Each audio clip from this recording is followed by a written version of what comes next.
रब तबारक व तआला मोहलत देता है जालिमों को। और कुरान पाक की वही आयत मैंने आज आपके सामने तिलावत की। अल्लाह फरमाता है वला तहसबन्नल्लाह गाफिलन अम्मा यअमलु ज़ालिमून।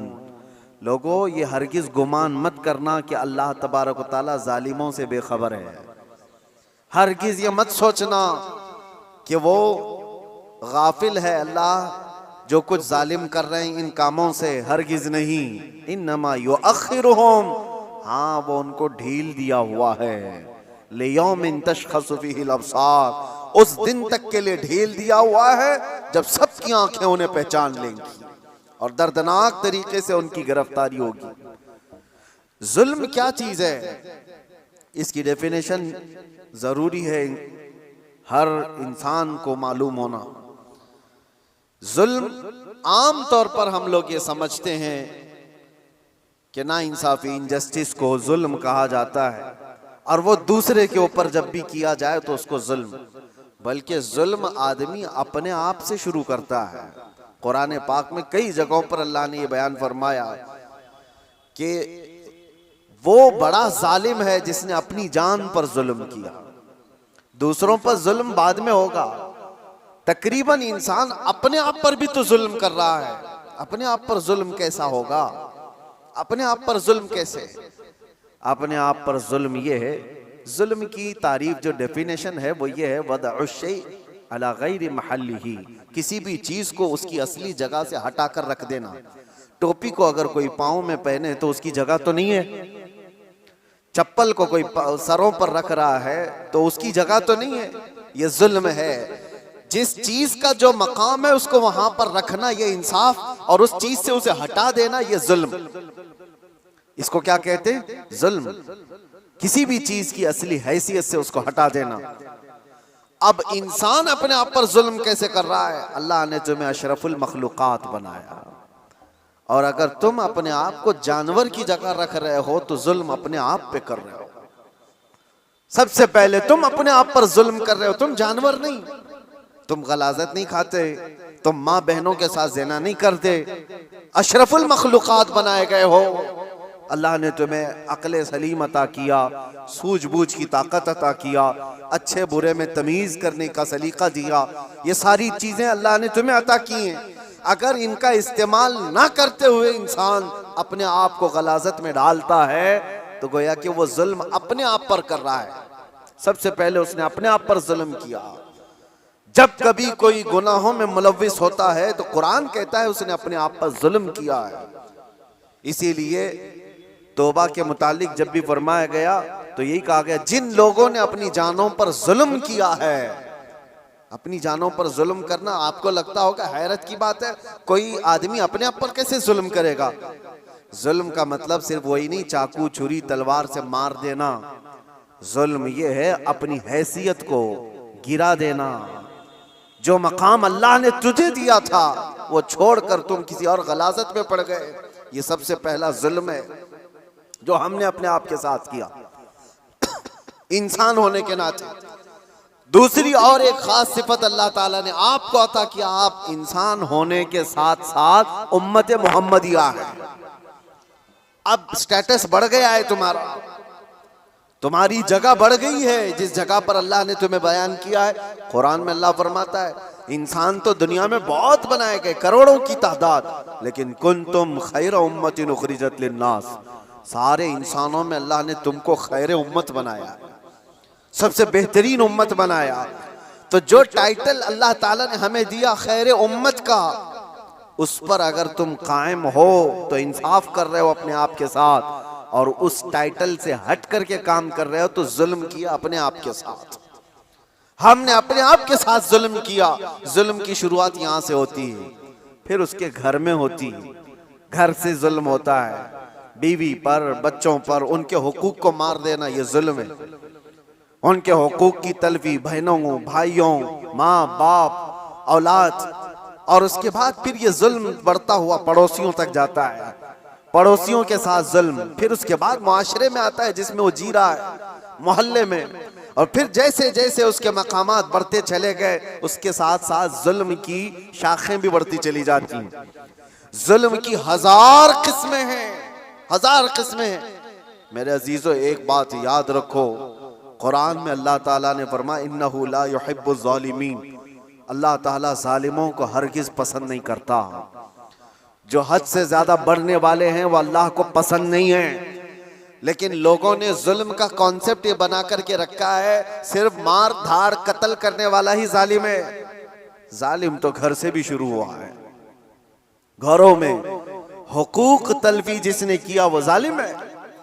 जिसने बीवी का हक मार लिया वो जालिम, जिसने माँ बाप का हक अदा नहीं किया वो जालिम, जिसने औलाद का हक अदा नहीं किया वो जालिम, जो अपने भाई बहनों का हक मार कर बैठा वो भी जालिम। ये जुल्म की कई शाखें हैं। और उसके बाद मेरे अजीजों, लोग जब अमली जिंदगी में आगे बढ़ते हैं तो जुल्म कहां कहां है मैं आपको बताऊं। जुल्म इंसान करता कब है? कमजोर आदमी जालिम तो नहीं होता, ये तो सबको पता है, सारे लोग देखते हैं। अगर मिसाल के तौर पर मैं आपको बताऊं, किसी जुर्म में अंधा, लूला, लंगड़ा ऐसा आदमी, लूला भी है, लंगड़ा भी है, कुछ नहीं, पैर भी नहीं, हाथ भी नहीं, आंख भी नहीं, ऐसे शख्स को कोई पकड़ करके लाए और कहे कि इसने फलां के साथ बहुत जुल्म किया है, मार धाड़ किया है, तो दुनिया हंसेगी कि वो माजूर है, वो क्या कर सकता है। ये तो बात सही है। कमजोर आदमी जुल्म नहीं कर पाता क्योंकि उसके पास वो नहीं है। इसका अपोजिट ये निकलता है कि ताकत जैसी ही आती है इंसान वैसी जुल्म शुरू करता है। ताकत, और ताकत कई किस्म की है। जिस्म की भी ताकत है, माल की भी ताकत है, पावर की भी ताकत है, मनसब की भी ताकत है। और ये तीनों ताकतें जब किसी के ऊपर चढ़ जाती हैं तो फिरौन बनता है।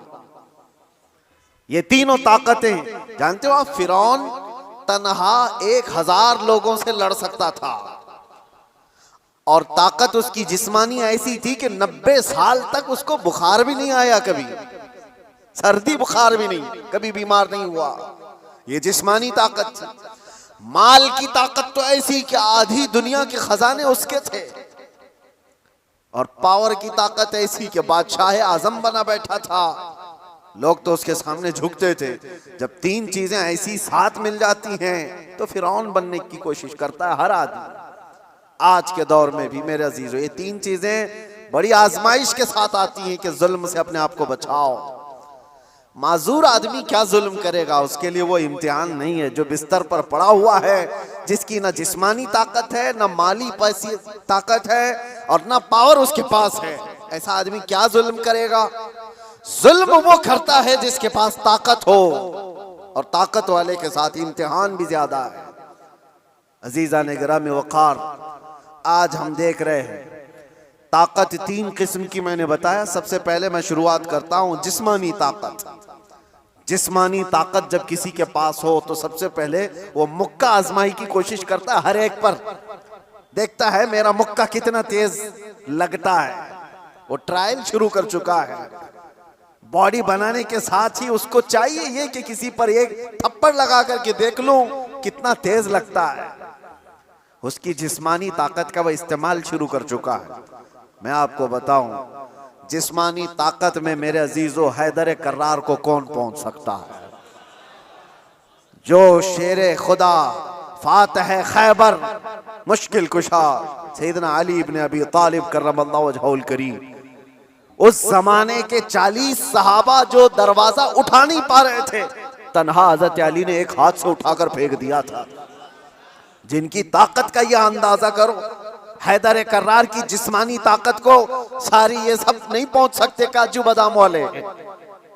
लेकिन एक जंग के मौके पर मौला अली शेर खुदा रदी अल्लाह तआला अन्हु लड़ रहे हैं, और सामने जो मुकाबिल में पहलवान था अचानक उसको ऐसा पछाड़ दिया कि उसके सीने पर चढ़कर खड़े हो गए। अब हैदर कर्रार के शिकंजे में जो आ जाए, अरे वो शेर नर है जिनकी मां ने ही नाम हैदर रखा हो। जैसे ही वो पंजे में आया, क्या करता, कसमसाया, फड़फड़ाया, लेकिन उसने एक काम क्या किया, आपके मुंह पर थूक दिया। थूक दिया। जाहिर सी बात है लास्ट मोमेंट पे आदमी ये कोशिश करता है कि मैं मर ही रहा हूं तो सामने वाले को कुछ करके चला जाऊं। उसने थूक दिया। ऐसी मोमेंट पर ताकतवर का गुस्सा डबल हो जाता है। मैं पहले एक बार में मारने वाला था, अब 4 बार में मारूंगा। तूने किया कैसे मेरे साथ? किसी को तुम एक मार रहे थे लेकिन उसने माँ की गाली दे दी, अब 4 और लगाओगे, क्योंकि गुस्सा बढ़ गया है। गुस्सा और तिलमिलाया है तुम्हारा। हजरत अली के साथ ये हुआ। उनके सामने जो मगलूब था उसने थूक दिया। होना ये चाहिए था कि आप तड़पा तड़पा के उसको मारें। जिसके चेहरे को देखना रसूलुल्लाह ने इबादत कहा, उस चेहरे पर अगर कोई थूके तो उसको तो तड़पा के मार देते। हजरत अली छोड़कर खड़े हो गए, उसको छोड़ दिया।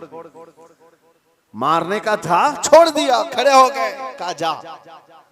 उसने ताज्जुब से पूछा कि मैं तो मरने ही वाला था इसलिए थूक दिया, और तुमने छोड़ क्यों दिया? मौला अली करमल्लाहु वजहुल करीम का जवाब सुनो ताकत वाले। आप फरमाते हैं अल्लाह ने मुझे जो जिस्मानी ताकत दी है वो मैं खालिस अल्लाह की रजा के लिए इस्तेमाल करता हूं। जब तूने थूक दिया तो मेरा नफ्स शामिल हो गया। अब अगर मैं मारता तुझे तो बात ये होती कि तेरे थूक के बदले में मैंने मारा है।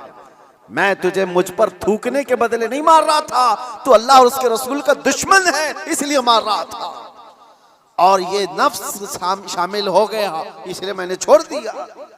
ताकत का इस्तेमाल ऐसे वक्त में कोई करके दिखाए। मेरे अजीजों, आज तो हाल ये है, किसी को क्रिटिसाइज नहीं कर सकते। अभी कुत्ता बोल दो तो क्या करते हैं हम, तो जाके आए ना, इनको कहा नाम लेकर कुछ नहीं। उसके बावजूद भी एक बड़ी आजमाइश से गुजर करके आए। बर्दाश्त की ताकत नहीं है। मौला अली करमल्लाहु वजहुल करीम को उनके सामने दुश्मन मगलूब ने थूक दिया, तब छोड़ दिया आपने। कहा मैं अपने नफ्स के लिए नहीं लड़ता, अपने नफ्स के लिए नहीं। और आज जो कुछ भी पावर का इस्तेमाल है, ताकत का इस्तेमाल है, वो सिर्फ और सिर्फ नफ्स के लिए है। आज नफ्स के लिए है। ये एक मिसाल मैंने आपको बताया, जिस्म का गलत इस्तेमाल करने वाले लोग। और क्या समझते हो तुम्हारी ताकत क्या ये हमेशा की है? चंद दिन का इंतजार करो, दांत टूट जाएंगे, कमर झुक जाएगी, और उसके बाद आज़ा जवाब देने लगेंगे। जिन हाथों से तुमने मुक्का आजमाई की थी, चंद दिनों के बाद वो हालत होने वाली है कि हाथ से तुम्हारे गिलास भी नहीं पकड़ा जाएगा। रोटियां तुम्हारे हलक तक डालने के लिए हाथ कपकपा रहे होंगे। हमने बड़े बड़े पहलवानों को बिस्तर पर पांव रगड़ रगड़ कर मरते हुए देखा है। ये जिस्मानी ताकत फानी है, खत्म होने वाली है। और समझ लो कि तुम्हें बुढ़ापा नहीं आया, कमजोरी नहीं आई, बीमारी नहीं आई, तब तो मौत तो आनी है, चाहे जवानी में आए। और मेरे आका सल्लल्लाहु ताला अलैहि वसल्लम एक बार हजरत अबू हुरैरा रदियल्लाहु ताला अन्हु के साथ एक ऐसे खंदक के पास से गुजर रहे थे जहां लोग कूड़ा करकट कचरा सब फेंका करते थे। वहां पर मेरे आका सल्लल्लाहु ताला अलैहि वसल्लम खड़े हो गए। हजरत अबू हुरैरा से कहते हैं इस खंदक में कुछ तुम्हें नजर आ रहा है? तो आपने कहा हाँ या रसूल अल्लाह सल्लल्लाहु अलैहि वसल्लम, हड्डियां हैं पुरानी। आप सल्लल्लाहु अलैहि वसल्लम ने फरमाया ये उन मरे हुए लोगों की हड्डियां हैं, उनके कपड़े हैं जो गल चुके हैं, जो अपने जमाने में ऊंची सवारियां करते थे, बड़े जिस्मों के मालिक थे। इनको ताकत और कुव्वत बहुत दी गई थी और आज ये सड़ गल गए हैं और कीड़ों की ग़िज़ा बने। ये हश्र तो उन ताकतवरों का भी होगा जो आज अपनी ताकत का गलत इस्तेमाल कर रहे हैं। थोड़े दिनों की बात है, आप ये ताकत को फानी होते हुए देखेंगे। इसलिए मेरे अजीजों, जब अल्लाह ताला ने जिस्मानी ताकत दिया है तो संभाल करके रखना कि हाथ उठे तो कहीं जुल्म के लिए ना उठे, जुल्म के लिए ना उठे। जिस्म का इस्तेमाल कभी अपने नफ्स के लिए ना हो। इमाम अहले सुन्नत इमाम अहमद रजा खान फाजिल बरेलवी रदी अल्लाह ताला, कौन नहीं जानता आज, आशिकों के इमाम, बरेली के ताजदार, जिन्होंने हजारों मसाइल का हल लिख दिया अपनी जिंदगी में, 1000 से ज्यादा किताबें लिख दी। और वो शहंशाह वक्त, अपने जमाने के कुतुब, मस्जिद में एतिकाफ में बैठते थे रमजान में, लेकिन एतिकाफ की हालत में भी मुसलसल इल्मी काम किया करते थे। एक बात थी, आला हजरत जैसे फकीह, उनके जैसा बड़ा आलिम जिसके सामने दूसरे कई उलमा अपने घुटने टेक देते हो, एतिकाफ की हालत में तवज्जो, जैसी ही इफ्तारी हो जाती तो आपके खादिमों में से घर से जो खाना लाया जाया करता था, एक बच्चा था 12 साल का, वो तो शदान लेकर के आता था, इफ्तारी और सहरी पहुंचाता था मस्जिद में। लेकिन आला हजरत को एक आदत थी पान खाने की, और पान खाने वाले लोग इफ्तारी के फौरन बाद पान चाहिए। आला हजरत इफ्तारी कर चुके, पान जो रोजाना आता था वो बच्चा पान लाया नहीं, और टाइम गुजरता गया, आपको पान की तलब हुई कि अभी तक आया नहीं, अभी तक आया नहीं। वो तकरीबन घंटा भर के बाद वो बच्चा आया और दौड़ता हुआ आया, कहा बड़े मौलाना साहब पान रह गया। पान ला करके दिया, एक तमाचा उसको लगाया, कहाँ चला गया था, पान लेकर कहाँ भाग गया था। वो बच्चा, जो खादिम है, खिदमत करने वाले लोग हैं, कहा माफ कीजिए भूल गया था, दिया और चला गया भागकर, पान खा लिया। आपके शागिर्द हैं अल्लामा जफरुद्दीन बिहारी रहमतुल्लाह तआला अलैह, उन्होंने लिखा है इसको, आला हजरत के शागिर्द। वो कहते हैं पान खाने के बाद आला हजरत इतने बेकरार हो गए, तरावी हो गई, टहलते रह गए इधर से उधर बेचैनी से। मैंने जाकर पूछा इमाम वक्त से, आला हजरत से, मौलाना जफरुद्दीन साहब फरमाते, कहा क्या वजह है। आला हजरत ने कहा मौलाना जाओ वो बच्चा कहाँ है उसको ढूंढ के लाओ। कहा क्यों, क्या हुआ। काम उसको बुला लाइए, मैं उसको मार दिया था। तो मौलाना जफरुद्दीन रहमतुल्लाह अलैह फरमाते, मैं ढूंढने के लिए निकला, वो कहाँ मिलता, रात हो गई थी, कहीं दुबक के सो गया हो।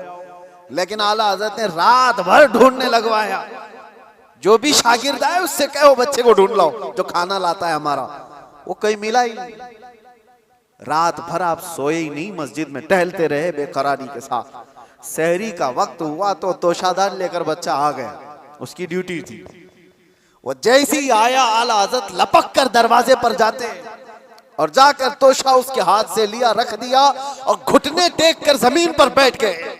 वक्त के मुजद्दिद की बात कर रहा हूं। उस बच्चे के दोनों कंधों को पकड़ा और कहा बेटा कल की रात मैंने थप्पड़ मार दिया था अपने हाथ से तुझे, खालिस मेरे पान के लिए, ये मेरे नफ्स के लिए मारा था, तो अल्लाह के लिए मुझे माफ कर दे।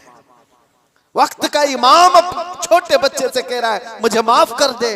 वो बच्चा कसमसा रहा है, घबरा रहा है। देखा है वक्त के बड़े बड़े फकीह और मुफ्तियान कराम इस इमाम के सामने बैठ जाते हैं अदब से, और ये वक्त का इमाम मुझसे माफी तलब कर रहा है। बच्चे ने कहा हुजूर छोड़ दीजिए, मैंने कुछ समझा ही नहीं, मुझे कुछ पता ही नहीं। आला हज़रत ने कहा नहीं ऐसा नहीं होगा, तू कह दे माफ किया। मौलाना जफरुद्दीन फरमाते हैं मैं देखता खड़ा था।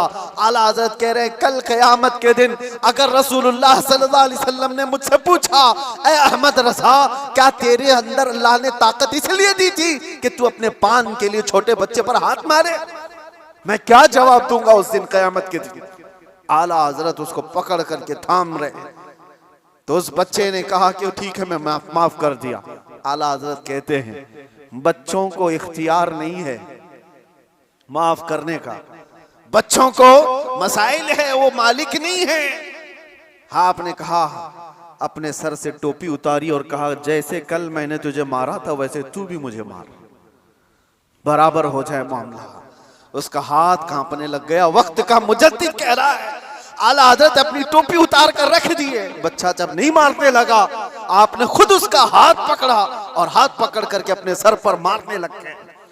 3-4 बार उसकी जब थप्पड़ पड़ी तो आला हज़रत मुस्कुराते हुए खड़े हुए कहा बात बराबर की हो गई, तूने मुझे माफ भी किया और बदला भी ले लिया। मौलाना जफरुद्दीन रहमतुल्लाह अलैह फरमाते हमारे आंसू निकल गए। वक्त का मुजद्दिद है, ताकत का गलत इस्तेमाल नहीं। मेरे अजीजों अगर अल्लाह ने जिस्म में ताकत दिया है तो इसलिए नहीं कि तुम अपने से नीचे वालों पर इसका इस्तेमाल करते रहो। इसीलिए अल्लाह के नबी सल्लल्लाहु अलैहि वसल्लम ने क्या फरमाया, मन लम यरहम सगीरना वलम युअक्किर कबीरना फलैसा मिन्ना, जो अपने छोटों पर रहम नहीं करता और बड़ों की शफकत नहीं करता और बड़ों की इज्जत नहीं करता वो मेरी उम्मत में से नहीं। अल्लाह ताला ने अगर ताकत दिया है, नौजवानों से मैं कहता हूं गलत इस्तेमाल नहीं करना, इसका गलत इस्तेमाल कभी ना हो। औरतों को मारने की बात आई, कितने तो घर ऐसे बने हुए हैं, कमजोर है वो, तुमसे कमजोर मखलूक है, लोगों ने उसको बराबर का बनाने की कोशिश की है, लेकिन औरत तुमसे कमजोर बनाई गई है। उसको मारने का हुक्म कहीं पर भी नहीं दिया गया, कहीं पर भी नहीं, किसी भी तरह से। लोग आज अपनी ताकत का भरपूर इस्तेमाल इनके साथ करते हैं, औरतों के साथ। बहुत सख्त जवाब देना होगा मेरे अजीज। औरत तो औरत है, मखलूक भी है अल्लाह ताला की, लेकिन साथ में उम्मत मोहम्मदिया है, इसका जवाब तो बहुत है। हदीस में तो ये मिलता है, जानवरों को जिसने मारा बिला वजह के, कयामत के दिन वो जानवर उठाए जाएंगे और वो आएंगे, मुकद्दमा करेंगे अल्लाह की बारगाह में कि अल्लाह इसने मुझे फलां वक्त बगैर किसी वजह के मारा था। रब ताला उस जानवर को सींग अता करेगा और कहेगा कि तू इतना मार ले इसको यहाँ पर, और वहां सख्ती के साथ वो जानवर इस जालिम को मार रहे होंगे, अहले महशर उसको देख रहे हैं। जानवरों के साथ जुल्म को इस्लाम ने जायज नहीं किया, घरों में अपने औरतों के साथ कौन जुल्म की इजाजत देगा। ये हुई डोमेस्टिक वायलेंस जिसको कहा गया है। मैंने अंदर कैद में देखा कितने ऐसे कैदी औरतों को जला करके अंदर आए हुए हैं, छोटी छोटी बातों पर, जहेज के नाम पर, दो खानदानों के झगड़ों पर औरतों को जला दिया, मार दिया, खत्म कर दिया। ऐसे कितने वाक़यात। इंसान को जब ताकत ज्यादा आ जाए तो वो जुल्म के रास्ते पर आ जाता है। यहां अपने आप को कंट्रोल करना मेरे अजीजों, ये वक्त का बहुत बड़ा चैलेंज है तुम्हारे साथ। ये हुई जिस्मानी ताकत, और जब माल आ जाए, अल्लाह अकबर, ये बड़ी आजमाइश है, ये बड़ी आजमाइश है। चर्बी ज्यादा उस वक्त आती है जब माल ज्यादा आता है। जिस्मानी ताकत तो चले, आदमी अपने आप को कंट्रोल कर लेगा, रोक लेगा, लेकिन माल की चर्बी ये बड़ी खतरनाक है। ये तो गरीबों का मजाक उड़ाती है सबसे पहले, दीन को हल्का समझती है सबसे पहले। ये मौलाना लोग, ये हमारी कैटेगरी के नहीं है, या उलमा, ये तो कमतर लोग हैं, यतीम लोग हैं, लावारिस लोग हैं। मालदार सबसे पहले दीन का मजाक उड़ाने लग जाता है। इसीलिए माल आए तो हमेशा दुआ ये करना कि अल्लाह माल के साथ उस्मान गनी की सखावत अता कर दे। माल आए तो अब्दुर्रहमान बिन औफ की अखलाक व किरदार के साथ आए, वरना कारून के पास भी था, शद्दाद के पास भी था, हामान के पास भी था, माल बहुत था उनके पास, लेकिन उनके माल ने उनको तबाह बर्बाद कर दिया। आज भी जिसके पास माल आया, पैसा आया, वो ये सोचता है रातों रात सब कुछ मैं अपना बना लूं, अपना खरीद लूं। अच्छा, एक बात और भी मैं बता दूं, जिन तीन चीजों की बात मैंने कहा जो इंसान को जुल्म के रास्ते पर लाती है, पहले उसकी जिस्मानी ताकत, दूसरे दौलत, तीसरे पावर, ओहदा, ये तीनों ऐसी चीजें हैं जो परमानेंट रहने वाली है ही नहीं। परमानेंट रहने वाली तीनों में से कोई चीज नहीं है। हाँ, इतना है कि जिस्मानी ताकत को जाने में टाइम लग सकता है, थोड़े टाइम बाद जाएगी, लेकिन वो भी पक्का नहीं। किसी हादसे में गिर गया, वो सारी जिस्मानी ताकत भस्म हो जाएगी। लकवा मार गया तो बड़ा सा बड़ा पहलवान बिस्तर पर आ गया, कुछ नहीं होने वाला है। मैंने सऊदी में देखा एक बहुत हट्टे खट्टे आदमी को, कोमा में है बेचारा, अब तो गल गया, लेकिन जिस वक्त कोमा में आ गया तो सिर्फ एक अटैक कुछ हुआ, कोमा में चला गया, जिस्म पूरा गल गया, खत्म हो गया। तो जिसको अपने जिस्म पर बहुत ताकत था वो अचानक भी जा सकता है, लेकिन नॉर्मली देखा गया है कि जाने में टाइम लगता है। जिस्मानी ताकत, माल का कोई भरोसा नहीं। लोग ये कहते इतना हमारे पास है कि 7 पुश्तें खाएंगी। हमने उस घर को भी देखा, उसका खुद बेटा 10-10 रुपए की भीख मांगता है। जिसने ये कहा था कि इतना मेरे पास है कि 7 पुश्तें खा सकती हैं, उसका सगा बेटा आज 10 रुपए मांगता है। ये माल को जाने में ज्यादा वक्त नहीं। तीसरा पावर और मनसब। जो लोग आज बैठे हुए हैं उनको लगता है कि सब कुछ हम अपनी कुर्सी से कर लेंगे। तुम्हारी कुर्सी को हिलने में देर नहीं लगता। तुम्हारा जुल्म जो है ये दीमक है जो इस कुर्सी को खाकर खत्म कर देगा। जुल्म कुर्सी पर बैठा हुआ आदमी जब करता है, माल वाला और कुर्सी वाला दोनों, ये वक्त के साथ ऐसे तेज बहते हैं कि उनको अंदाजा ही नहीं होता, उन्हें पता नहीं उनके जुल्म के शिकार मजलूमीन की आहें अल्लाह तक जा रही हैं। रब तबारक व तआला कुरान में फरमाता है कि अल्लाह तबारक व तआला इनके कामों से बेखबर नहीं। जो लोग पीड़ित हैं, जुल्म से निशाना बने हुए हैं, तो क्या इनको इंसाफ नहीं मिलेगा? दुनिया की अदालत इंसाफ ना दे, अल्लाह की अदालत तो है जो इंसाफ अता करे। जालिम दुनिया में भी भुगतेगा और आखिरत में उसका दर्दनाक अंजाम है, दर्दनाक अंजाम है। फिरौन के साथ क्या हुआ, नमरूद के साथ क्या हुआ? अरे एक मच्छर से हिलाक हो गए। फिरौन पानी में गर्क कर तबाह हो गया, गर्क होकर तबाह हो गया। अबू जहल को 2 छोटे बच्चों ने मार के गिरा दिया। जो ताकत और माल का नशा था जिसको, आज हालात ऐसे मेरे अजीजों, ये 2 तरह का जुल्म बहुत बढ़ गया है, माल का और पावर का। आज जो पूरी इंटरनेशनल न्यूज घूम रही है अमेरिका की दादागिरी, कोई बोलने वाला है इस पर? वो किसी भी मुल्क के राष्ट्रपति को उठा करके ले जाए, किसी को कुछ नहीं। हालांकि नई बात नहीं है, नई बात नहीं। पावर है ना, ताकत है, नशा है, वो कुछ भी कर सकता है। ये पहली बार नहीं, ऐसे कई मुल्कों के साथ हुआ है। दूसरे मुल्कों में जाकर के बम गिरा देना, दूसरे मुल्कों के चुनी हुई सरकारों को गिरा देना, ये पहली बार है। जो आज सोशल मीडिया पर गर्दिश कर रही है बातें, वेनेजुएला के साथ ऐसा हुआ वैसा हुआ। अरे खुद यहाँ हमारे मुल्क में जब मुंबई पर अटैक हुए थे, हमले हुए थे, आपको पता होगा, काफी साल पुरानी बात, ताज पर और ये वीटी में जो हमले हुए थे, उस वक्त पकड़ करके एक अजमल कसाब को तो बहुत घुमाया गया है न्यूज में, लेकिन आपको पता है एक मास्टरमाइंड और भी था, डेविड नाम का, और उसको गिरफ्तार भी किया गया। लेकिन अमेरिका की फौज आकर उसको रातों रात यहां से लेकर अमेरिका चली गई, और ये कह करके कि इसका मुकदमा हम चलाएंगे। दादा है साहब, हमारे मुल्क का मुजरिम है, हमारे मुल्क में फसाद किया, लेकिन कानून उनका चलेगा। ये क्या है? ये पावर का इस्तेमाल। दुनिया यही चीज देखती है आज, जिसकी लाठी उसकी भैंस कहा जाता है। ये मुहावरा यही है, ताकत का ऐसा इस्तेमाल। और ये लोग दुनिया को इंसानियत का दर्स दे रहे हैं, ह्यूमन राइट्स बनाए हुए बैठे हैं। इंसानों के अकदार ये सिखाएंगे हमें जो दुनिया को जुल्म से हाँकते हैं। मेरे अजीजों, एक बात याद रखो, अल्लाह के नबी सल्लल्लाहु तआला अलैहि वसल्लम ने अगर फरमाया कि जुल्म को अल्लाह पसंद नहीं करता, तो रसूलुल्लाह ने अपनी जिंदगी से करके दिखाया है। यह नहीं है कि तकरीरों में कहा है या कोई स्टेटमेंट है। यह दुनिया के यूएनए का एक स्टेटमेंट होगा, अमेरिका का, यूरोप का स्टेटमेंट होगा कि ह्यूमन राइट्स के खिलाफ कोई भी कुछ करेगा तो हम उसको पकड़ेंगे, मारेंगे। जुल्म के खिलाफ हम बोलेंगे, हम पीस चाहते हैं। ये सब ढकोसले हैं, जुमलेबाजियां हैं, लेकिन सब उनके खुद के अमल की बात आए तो कोई इसमें खरा नहीं है, कोई पक्का नहीं है।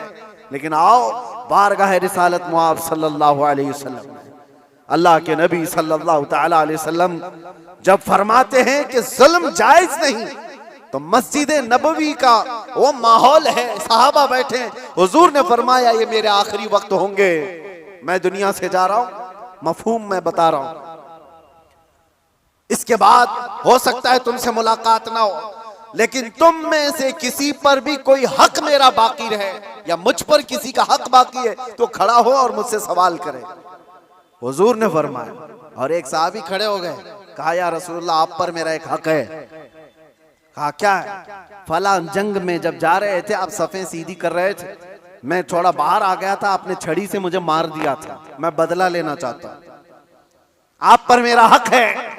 तो रसूल करीम सल्लल्लाहु तआला अलैहि वसल्लम ये नहीं फरमाया इस्लाम का बादशाह जो इस्लामी सल्तनत को एस्टेब्लिश कर रहा हो कि तुम बादशाह जो पूरे कायनात में फैलने वाला दीन है उसके मुक्तदा और उसके आका से बदला लेने की बात कर रहे हो। नहीं फरमाया, हुजूर ने फरमाया उठो आओ। हजरत उमर तलवार निकाल लिए थे, कहा कौन है जो रसूलुल्लाह से बदला लेगा? हुजूर ने फरमाया, उमर तलवार नीची करो, या अदालत की महफिल है, यह इस्लाम है, यह अल्लाह तबारक व तआला की मंशा के मुताबिक चलेगा, ना कि पावर के मुताबिक।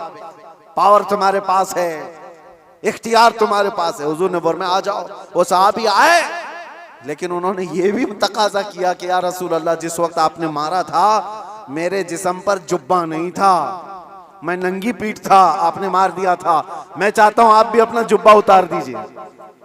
हुजूर पाक सल्लल्लाहु अलैहि वसल्लम ने उस वक्त अपना जुब्बा उतार दिया बगैर कुछ कहे। उस सहाबी ने बढ़कर मेरे आका की मोहरे नबूवत का बोसा ले लिया।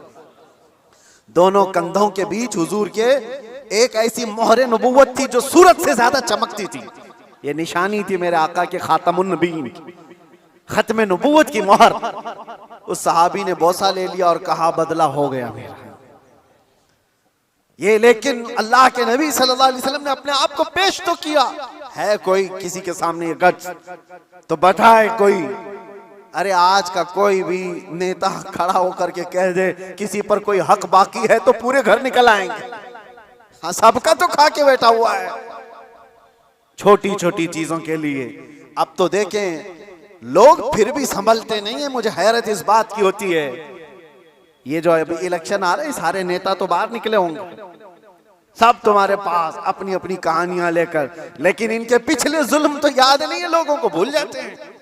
अरे पानी के लिए लोगों से रिश्वत, घर के लिए रिश्वत, हर चीज के लिए।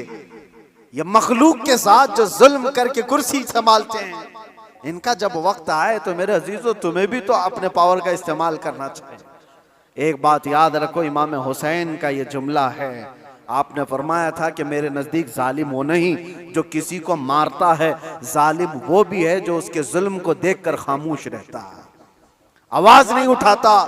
और यहां आवाज उठाने की बात तो छोड़ो, तुम तो ताउन कर रहे हो। आप भाई आगे बढ़ो, हम तुम्हारे साथ हैं। जुल्म करते रहो, हम भी तुम्हारे साथ हैं। पैसा खाते रहो, हम भी तुम्हारे साथ हैं। ये क्या है? ये निजाम को बदलने की जरूरत है। आज पावर का जो इस्तेमाल हो रहा है, गलत इस्तेमाल, इसको बदलने की अपने अंदर सोच पैदा करो। आप सोचते होंगे हम थोड़ी तादाद में, हमसे क्या होगा? हरगिज मत सोचो, एक की सोच से भी इनकलाब आता है। एक की सोच से भी इनकलाब आता है। बढ़ना तुम्हारा काम है। तुम क्यों सोचते हो कि पूरी दुनिया मेरे साथ खड़ा होना चाहिए? नहीं, सरकार मुजाहिद मिल्लत रहमतुल्लाह तआला अलैह बहुत दिल के अंदर मलाल लेकर के चलते थे। उम्मत के हालात ऐसे, मैं उनको पढ़ा तो मैं भी कई मर्तबा ऐसा, जिसको कहते हैं ना डिसअपॉइंट हो जाना, हालात को देख रहे कोई आता ही नहीं, क्या फायदे का हम चिल्लाते रह जाएं, लोग आपस में इख्तिलाफ करके छोड़ के चले जाएं। हुजूर मुजाहिद मिल्लत रहमतुल्लाह तआला अलैह एक बार लोगों को बुलाए थे कि दिल्ली आओ, लेकिन उनकी जितनी तादाद उनको मकसूद थी नहीं आए, तो वो बहुत ज्यादा नर्वस हो गए। कहा कि इस उम्मत के लिए हम आवाज उठा रहे हैं, ये आने को तैयार नहीं। वापस आए, उस वक्त सुना सरकार मुफ्ती आजम हिंद रहमतुल्लाह तआला अलैह आला हज़रत के शहजादे, उन्होंने कहा था कि मौलाना लोगों को मत देखो, दुनिया जो है कूफा में इमाम मुस्लिम के साथ शाम में 60,000 की तादाद में नमाज पढ़ती है और दूसरे दिन फजर में 2 बच्चों के अलावा कोई नहीं होता। आप इनके बेस पर ना आओ, आप अल्लाह के भरोसे पर जाओ। इसलिए कि गरीब नवाज पहले से हिंदुस्तान में माहौल बना के नहीं आए थे, अल्लाह के भरोसे आए थे, अल्लाह ने माहौल बना दिया। एक आया था लेकिन लाखों को इस्लाम का नूर देकर गया। एक से भी होता है इनकलाब। आप क्यों सोचते हो कि मेरे चाहने से कुछ नहीं होगा? आप सोचो, खड़े हो इनकलाब के लिए कि मैं जालिम का साथ नहीं दूंगा, जुल्म के खिलाफ रहूंगा। लोग तो बिक रहे हैं आज। मुसलमानों के वोट की हमें कोई जरूरत नहीं, इनको लुभाने की जरूरत नहीं। एक रात पहले 1-1 हजार में बिक जाएंगे। इनके घरों में 1-1 हजार का लिफाफा पहुंचा दे, ये बिक जाएंगे, हो जाएगा। उम्मत मुस्तफा को आज लोग इस तरह का खिलौना बनाए, और ये मजाक नहीं है आपके साथ। आप उसके बावजूद भी ये कहते भाई आगे बढ़ो, हम तुम्हारे साथ हैं। जालिम का साथ देना भी बड़ा जुल्म है। कयामत के दिन इसका भी सवाल होगा आपके साथ। इसका भी सवाल होगा कि उसके जुल्म तक पहुंचने में कौन मददगार था? तुम मददगार थे, तुम सारे मददगार थे। इसकी पकड़ होगी। इसीलिए मेरे अजीजों, हो तो इंसाफ के साथ, नहीं तो मेरे आका ने जो फरमाया, एक जमाना ऐसा आएगा कि लोग वही ईमान बचा पाएंगे जो अपने घर में टाट के कपड़े की तरह पड़े रहेंगे, वही लोग अपना ईमान बचा पाएंगे। आज वो हालात हमें दिख रहे हैं, कहां जाएं खुदा बंदा, ये तेरे सादा दिल बंदे किधर जाएं कि दुर्वेशी भी अय्यारी है, सुल्तानी भी मक्कारी है। आज वो हालात आ गए हैं। अजीजा ने गिराम वक़ार, खुलासा कलाम मेरा ये है, अल्लाह ताला ने जुल्म को सख्त नापसंद फरमाया, जुल्म को सख्त नापसंद फरमाया। आज जो पूरी दुनिया पावर का और माल का जुल्म कर रही है, ये हमारे लिए नया नहीं है, लेकिन हम जूझ रहे हैं। इंतजार करो, हर जुल्म के बाद अल्लाह तबारक व तआला एक नई सुबह तुलू फरमाता है। जालिमों का वक्त जाएगा, उसको जाना है। कुरान कहता है वकुल जाअल हक व ज़हक़ल बातिल। आप फरमाते हैं महबूब, हक आया और बातिल मिट गया। इन्नल बातिल कान ज़हूक़ा, और बातिल को तो मिटना ही है, मिटना ही है। जालिम को तो जाना ही है। वक्त आएगा हर एक का। इसीलिए मैंने वो जुमला कहा था जिसकी वजह से मुझे बड़ी सख्त सजा हो गई, कुछ देर की खामोशी है। इसीलिए कहा था कुछ देर की खामोशी है। ये जुल्म जितना भी होगा, अंधेरा हमेशा नहीं रहता, सुबह रोशन होगी। चांद को गहन हमेशा नहीं लगता, छट जाता है फिर वो चमकता है। ये उम्मत मोहम्मदिया है, आज खिजा रसीदा है। हालात खराब हुए हैं, लेकिन ये हमेशा के नहीं है। ये हालात छटेंगे और उम्मत मोहम्मदिया का वकार वापस आएगा। और हमारा काम क्या है? उम्मत को जगाना, बेदार करना, तुम्हारी तो हैसियत और तुम्हारी अपनी वैल्यू बताना कि तुम वो नहीं हो जिस तरह की जिंदगी गुजार रहे हो। 100 साल पहले इकबाल ने बहुत प्यारा शेर कहा था, बहुत प्यारा, हमें झिझोड़ते हुए कहा था कि उम्मत मोहम्मदिया को मुखातब करते हुए इकबाल ने कहा था कि पहाड़ बसेरा कर पहाड़ों की चट्टानों में, तू शाहीन है बसेरा कर पहाड़ों की चट्टानों में, नहीं तेरा नशीमन कसरे सुल्तानी के गुंबद पर। मतलब समझते हो, उर्दू है, नहीं तेरा नशीमन कसरे सुल्तानी के गुंबद पर। कसरे सुल्तानी बादशाह के महल का गुंबद कितना ऊंचा हो सकता है? ज्यादा से ज्यादा कितना फीट ऊंचा होगा? 200 फीट ऊंचा कर दिया होगा, 400 फीट ऊंचा होगा। लेकिन इकबाल कहता है वो गुंबद की ऊंचाई ये तेरी मंजिल नहीं है। एक परिंदा है शाहीन, जानते हो, जो सबसे ऊंचा उड़ता है, और इतना ऊंचा उड़ता है कि उसको कौवे भी नहीं देख सकते, कौवे भी नहीं देख पाते उसको। शाहीन इतना ऊंचा उड़ता है। और इकबाल इसको उम्मत मोहम्मदिया को कहता है, नहीं तेरा नशीमन कसरे सुल्तानी के गुंबद पर, तेरी ऊंचाई इतनी नहीं है, यहाँ बैठने की नहीं है, तू शाहीन है बसेरा कर पहाड़ों की चट्टानों, तुम बुलंदी के लिए बनाए गए हो। ये क्या है? ये जो छोटी मोटी चीजें इसके लिए नहीं। अब आखिरी मेरा पैगाम ये है कि जुल्म ये भी है कि रिश्वत लेना, रिश्वत देना। अल्लाह के नबी सल्लल्लाहु अलैहि वसल्लम ने फरमाया, अर्राशी वल मुर्तशी किलाहुमा फिन्नार। रिश्वत लेने वाला, रिश्वत देने वाला, दोनों जहन्नम में जाएंगे। मेरे आका ने फरमाया, हाँ, वोट के लिए जो पैसा बांट रहा है और जो ले रहा है, अगर ये रिश्वत की मंजिल में आया, दोनों जहन्नमी हैं। ये मेरे आका की हदीस है। इसीलिए कान खोल करके सुनो, उम्मत को हक बताना ये मेरा फरीजा है। बाद में जहन्नम का काम करना ना करना ये तुम्हारे हाथ में है।